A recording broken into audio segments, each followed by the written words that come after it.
एक बूढ़ा शख्स दरिया के किनारे बैठा लकड़ी से रेत पर कुछ लिख रहा है। एक नौजवान उसके पास आकर बैठता है। नौजवान पूछता है, बाबा जी, क्या इंसान की जिंदगी में सब कुछ पहले से किस्मत में लिखा होता है?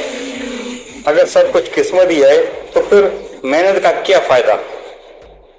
बाबा जी मुस्कुराते हुए कहता है, रेत पर अपना हाथ फेरते हुए यही कहता है, बेटा, किस्मत अल्लाह का वो राज है जो हमारे सामने नहीं, लेकिन हमारी मेहनत वो रास्ता है जो उस राज तक पहुंचता है।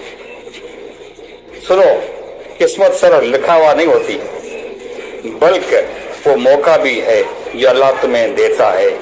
एक हुनरमंद लकड़हारा जंगल में जाए और कहे कि मेरी किस्मत में लकड़ी होगी तो मिल जाएगी, तो वो भूखा मर जाएगा मगर कुछ नहीं हासिल आएगा। लेकिन जब वो कुल्हाड़ी उठाता है और पसीने बहाता है तो किस्मत खुद दरख्त बनकर उसके सामने खड़ी हो जाती है। याद रखना, दुआ और मेहनत किस्मत के लिखे हुए को बदलने की ताकत रखती है।